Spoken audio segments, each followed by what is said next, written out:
तो last time ऐसा कब था जब आपने किसी भारत की गवर्नमेंट को इंडिया की रिच हिस्ट्री और कल्चरल हेरिटेज को प्रमोट करते हुए देखा या इस पर गौरवान्वित महसूस करता हुआ देखा?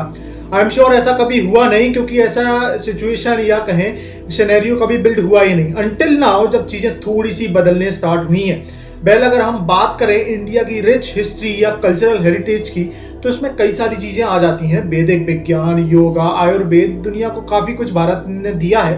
भारत से काफी कुछ चीजों का उदय हुआ है। और आज की अगर बात करें, आज जो सिनेरियो है वो ये है, आप देखो कि दुनिया की हर एक कंट्री आज योगा दिवस मनाती है। इवन अरेबिक कंट्रीज में भी योगा दिवस को मनाया जाता है, प्रमोट किया जा रहा है। और भारतीय गवर्नमेंट के टॉप लेवल से सब कुछ चेंजेस हो रहे हैं, which is a great accomplishment for every भारतीय।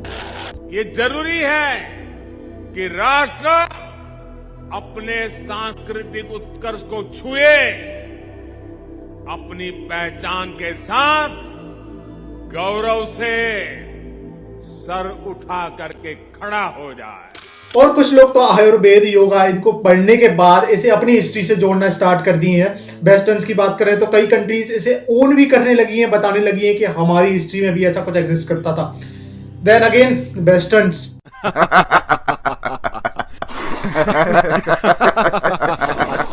हमारी रिच इंडियन हिस्ट्री और कल्चरल हेरिटेज को जो रिप्रेजेंट करते हैं वो है हमारे मंदिर। तो इसी को लेकर भारतीय गवर्नमेंट ने अभी कुछ समय में आप देखोगे कि कई सारे मंदिरों का रेनोवेशन किया है, जिसमें चाहे हम काशी विश्वनाथ कॉरिडोर की बात करें, भव्य महाकाल कॉरिडोर की बात करें, केदारनाथ पर होने जा रहे रेनोवेशन की बात करें, या सोमनाथ मंदिर पर चल रहे रेनोवेशन की बात करें, ये सब कुछ इसी का पार्ट है, जहां भारतीय गवर्नमेंट इंडियन रिच हिस्ट्री और कल्चरल हेरिटेज को प्रमोट कर रही है, इसे और बेटर बना रही है। Because preserving our cultural heritage is equals to promoting and preserving our rich history। और अब इसी चीज को भारतीय गवर्नमेंट एक इंटरनेशनल लेवल पर ले जाना चाहती है। अभी रिसेंटली आपने देखा होगा कि हमारे विदेश मंत्री डॉक्टर एस जयशंकर साहब ने ये बोला कि अब जो भी टेम्पल्स का रेनोवेशन होगा वो सिर्फ भारत में नहीं होगा, उन सभी कंट्रीज में भी किया जाएगा जिसमें भारतीय हिस्ट्री का इन्फ्लुएंस रहा है, या फिर जहां पर मंदिर एग्जिस्ट करते हैं हमारी रिच इंडियन हिस्ट्री से निकले हुए या एंशिएंट भारत से निकले हुए। इसी को फॉलो करते हुए भारत ने डिसाइड किया है कि भारत कंबोडिया के अंकोर वाट, जो कि दुनिया का सबसे बड़ा मंदिर है, उसका रेनोवेशन करने में मदद करेगा।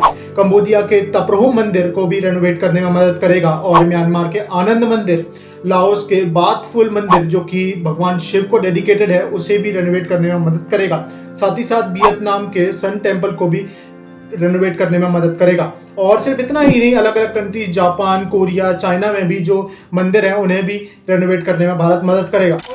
Jaishankar said that the Angkor Wat temple complex in Cambodia is being restored by India because our civilization is not limited to India but is spread across countries. Addressing the Kashi Tamil Sangamam, Jaishankar said, and I quote, "There are temples not only in India, not only in the Indian subcontinent, but in many regions beyond."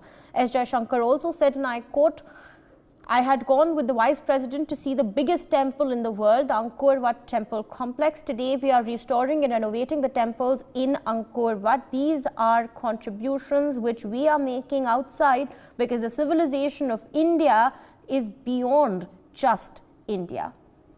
और सिर्फ इतना ही नहीं, भारत आज अपनी humanitarian add में भी सबसे आगे है। आज दुनिया का एक मेजर पार्ट भारत की कोरोना वैक्सीन को कंज्यूम कर रहा है, अपने अपने तरीके से भारत को इसके लिए धन्यवाद भी कर रहा है, which is a great accomplishment for Bharat. पर आज भी एक पार्ट है जो कि सबको सेकुलरिज्म पर खतरा मानता है, द आइडिया ऑफ इंडिया पर खतरा मानता है। तो इस बारे में आप लोगों की क्या ओपिनियन है, आप लोग इस बारे में क्या सोचते हो, ये मुझे कमेंट सेक्शन में जरूर बताना। मैं जेन्युइनली जानना चाहूंगा आपके ऑनेस्ट ओपिनियंस। और इनकेस अगर आप जानना चाहते हो कि जोशीमठ में अभी प्रेजेंट क्राइसिस क्या चल रहा है, तो मेरी इस वीडियो को चेकआउट करना बिल्कुल नहीं भूलना, आपको सारी इन्फॉर्मेशन मिल जाएगी। और हम मिलेंगे किसी और वीडियो में। जय मां भारत।